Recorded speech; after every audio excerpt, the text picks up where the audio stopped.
football regulator. We now come to the Commission, Church Commissioners and Speakers Committee on the Electoral Commission. Martin Day. Question 1. Owen Thompson.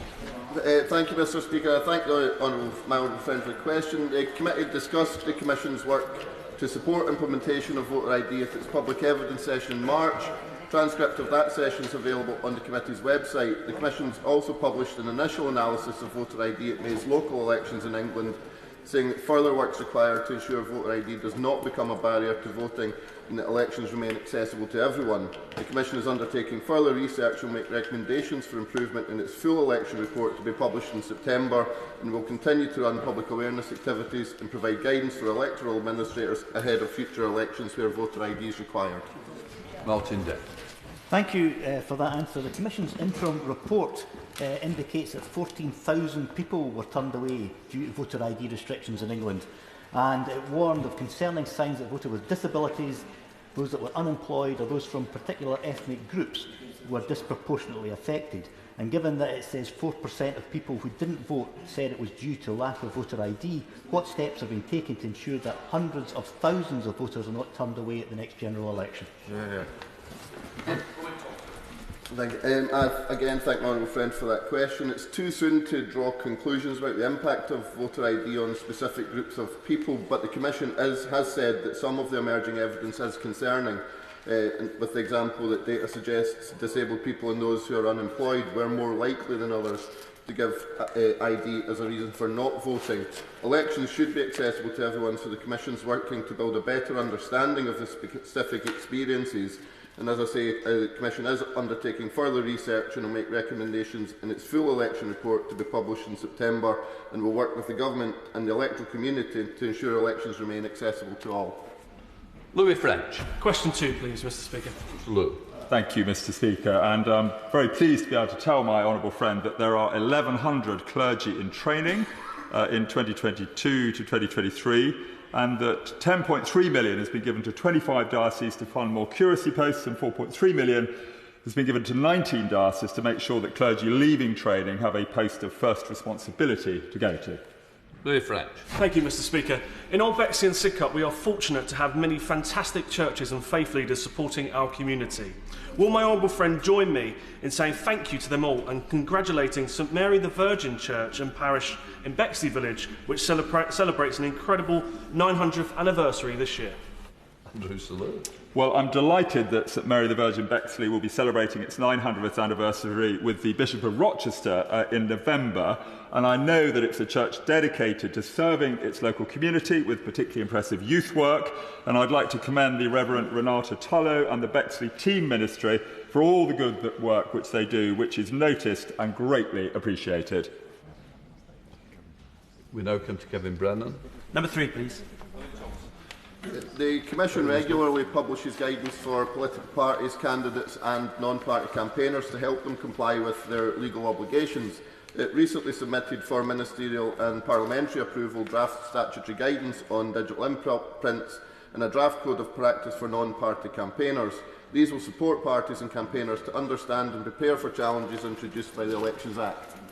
Kevin Brennan. Thank you, Mr Speaker. But is it preparing any guidance about this new trend we have for members of this House who may be candidates at the next election being given their own TV programmes on some of these new news channels, interviewing members of the government from their own benches in the lead up to a general election?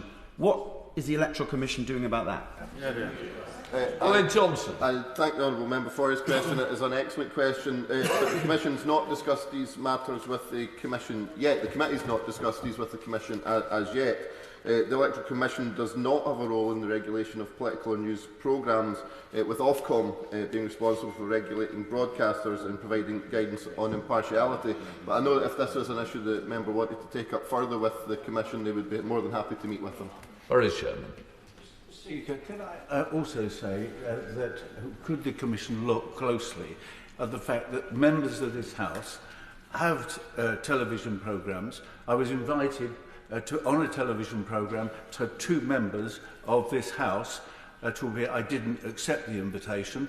there is surely something wrong with members of this House asking questions at the same time as they're running very political campaigns on television. What's he going to do about that? Wyn Thoms? I think the point's well made, and as I say, the committee has not discussed this with the Commission as yet, but I'm sure that the comments made by honourable members it will be heard, and as offered to the other member, I'm sure that if the member does want to discuss this further with the Commission, we'd be more than happy to meet with them. Sir Desmond Smith. Number 4, please, sir. Andrew Slow. Thank you, Mr. Speaker. I'm able to reassure my right honourable friend that the Church remains closely involved with the Ukraine Community Sponsorship Scheme. Many bishops and churchgoers and hundreds of clergy have opened their homes to host Ukrainian evacuees. Well, that is reassuring given the wind-up that the bishops raised in the House of Lords over the immigration bill. What more can the Church do to encourage people to support and take in Ukrainians? Andrew Slow. Well, the Church of England is developing a new strategy for community sponsorship, building on the launch of community sponsorship in 2016 by Amber Rudd when Home Secretary and the Archbishop of Canterbury. That was launched at Lambeth Palace. And the Church will continue to use its presence in every community to raise the profile of community sponsorship, as it's been demonstrated to work very well for all concerned. Chris Stevens. Number 5, Mr. Speaker. Thompson. The committee has not had a recent discussion with the Commission on this particular issue. The Commission publishes information about donations to ensure transparency and has powers to sanction political parties which accept impermissible foreign donations. It has highlighted that the political finance system is vulnerable to unlawful influence both from donations overseas and in the UK, and has recommended that parties should be required to know not just who is a donor but where the money from their donation is coming from, and have policies in place to manage the risk of receiving money from unlawful sources. The Commission has said parties should not be permitted to accept donations from companies which exceed the profits made in the UK. Thank you, Mr. Speaker, and I thank the honourable friend for that answer. The Executive Director of Spotlight on Corruption, Susan Hawley, says that the Tory UK government's abject failure to take decisive action on overseas donations is concerning our allies, and elections are at risk of interference from Russia and other hostile states, after the government opposed a move to require political parties to verify and disclose the source of political donations. So can I ask my honourable friend, what steps is the Commission taking to prevent overseas donations from hostile states which undermine electoral law, and whether the Commission has asked the security services to undertake a review into political finance? Owen Thompson. Thank you, Mr. Speaker. I thank my honourable friend for that question, and obviously speaking as a representative of the Speaker's Committee, it would be a matter for the security services to make a full assessment of whether unlawful foreign money has been used to campaign at UK elections. However, political parties must report when they're given an unlawful donation and return it to the donor. In addition, the Commission carries out permissible checks on sample of donations and has powers to sanction political parties which accept impermissible foreign donations. The Commission has said that it takes all possible steps within the current regulatory framework to prevent unlawful foreign money from entering UK politics, and publishes information about donations to ensure transparency and has the powers to sanction. However, it cannot take enforcement actions against organisations based outside the UK. The Commission will continue to recommend changes to ensure voters can have greater confidence in political finance in the UK. Peter Gibson. Question number 6, Mr. Speaker. Thank you, Mr. Speaker. The Archbishop of Canterbury has written directly to Archbishop Kazimba of Uganda, reminding him of the commitment made by the Anglican Communion to treat every person with the care and respect they deserve as children of God, and that the Communion opposes the criminalisation of LGBT+ people. The Archbishop of Canterbury has said that the Act was a fundamental departure from the commitment to uphold the freedom and dignity of all people, was not in our resolutions, not in our teachings, and not in the gospel of Jesus we share together. Gibbs. I'm grateful to my honourable friend for his response and for the concern shared by the Archbishop of Canterbury. Can he tell the House what more can the Church say to Anglicans across the UK who do not in any way, shape or form believe that the death penalty for any crime is compatible with Christian teaching, and to those members of the LGBT community who are rightly horrified by events in Uganda? Well, I very much understand my honourable friend's concern on this issue shared by many others. I would say to him that he will know, I'm sure, that each province of the Anglican Communion is autonomous. In 2016, though, the primates of the Anglican Communion reaffirmed the rejection of criminal sanctions against same-sex attracted people and committed to respecting the dignity and value of every person, and it is hard to see how the position taken by the Church of Uganda aligns with the 2016 agreement. Dame Diana Johnson. Number 7, Mr. Speaker.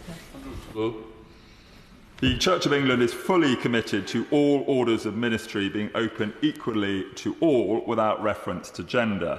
The Church is also committed to ensuring that those who cannot in good conscience receive the ministry of women priests or bishops are able to flourish, and the 5 guiding principles of the House of Bishops are the basis for this mutual flourishing, and all candidates for ordination have to assent to them.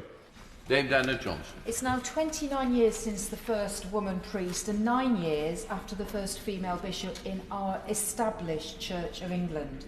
That seems to me there's been many years to adapt to treating women as equals in the sight of God. So given this, is it really appropriate for the Church of England to continue appointing clergy, as happened recently in Blackburn, who have not accepted and who will never personally accept the ordination of women?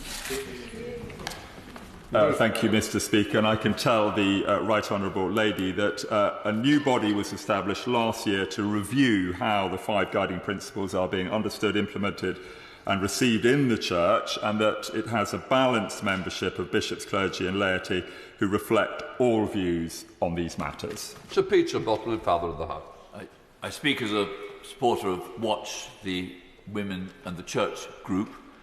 Can I put it to my honourable friend, the Church Commissioner should understand that either the Church of England gets rid of what ought to have been temporary exemptions from the Equality Act, or Parliament will do it for it, and would he understand that other MPs who are interested in equality for women, full equality for women, would like to come and meet the Church Commissioners before we consider what other action we might take?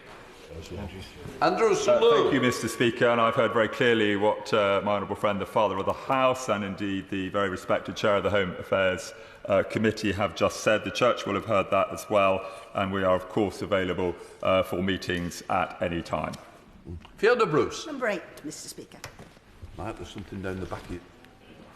I'm pleased to tell my honourable friend, who serves with such distinction as the Prime Minister's Special Envoy for Freedom of Religion and Belief, that the United Nations Security Council has recently adopted a resolution to produce an annual report on freedom of religion and belief. This was sponsored by the United Kingdom and by the UAE, and this resolution was based on the Bishop of Truro's review and incorporates many of his original recommendations. Fiona Bruce.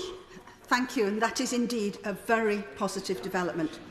My honourable friend has seen another report, a report produced by former BBC reporter David Campanale and other FORB experts for the International Religious Freedom of Belief Alliance, which I chair. And this is on the ongoing major violence in Manipur, India, which indicates that since early May alone, hundreds of churches there have been destroyed, many burnt to the ground. Over 100 people have been killed, over 50,000 displaced, schools and seminaries also targeted in what looks like systematic and premeditated attacks with religion a key factor. Yet there's been very little reporting about this. People there are calling out for help. What can the Church do to draw more attention to their cries? Andrew Selous.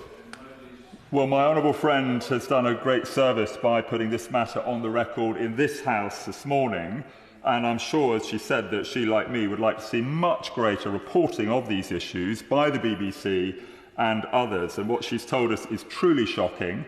And I know that the Archbishop of Canterbury, who visited India in 2019 to see these challenges firsthand, remains extremely concerned that these attacks have been worsening and spreading to other minority faith communities as well. So I will bring her report on Manipur directly to the Archbishop's attention. Jim Shannon. Thank you, Mr. Speaker. Can I also thank the honourable gentleman for his response to the honourable lady, who does such fantastic work as the ambassador for us all in this House, but for the Prime Minister in particular. In February, I had the opportunity to visit with the APPG of Freedom of Religious Belief to Pakistan, and I want to ask about that. Further to what the honourable gentleman has said, will the member advise on what steps the Church of England is taking to support the Anglican ministry in Pakistan and to defend the rights of Pakistani Christians to practice their faith and express their beliefs without any fear of repression. Andrew Slow. Well, thank you, Mr. Speaker. I was talking with Dr. Sami Wainana, the Archbishop's new advisor on Anglican Communion Affairs, earlier this week, and he specifically mentioned Pakistan with me, so I'm very grateful that my honourable friend has mentioned it. He is right that the situation there is extremely challenging. Priests have been murdered. Again, the Archbishop visited quite recently, and I'd just like to express particular gratitude to the two honourable members who put these matters on the record in this House this morning. They're right to do so, and I hope they continue to do so. Scott Benton. Question 9, Mr. Speaker. Andrew Slow. The recent Archbishop's Commission on these issues, Love Matters, made 36 recommendations to the Church of England and 29 to the Government, which included supporting family hubs, developing high-quality marriage preparation, and building relational capability at all life stages, and not just for couples preparing for marriage. And I will place a copy of this report, and indeed the previous Commission ones, in the library of the House. Scott Benton. Thank you, Mr. Speaker. A strong and stable family unit undoubtedly provides the best environment in which to raise children. What steps is the Church of England taking to provide relationship support and guidance to those families who need it to help them to stay together?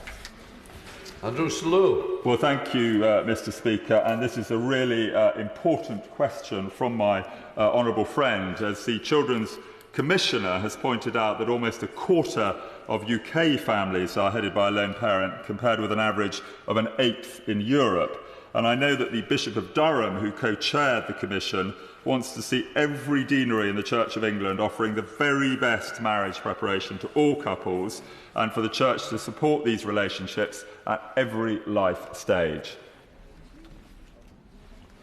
We'll have to suspend the House for 2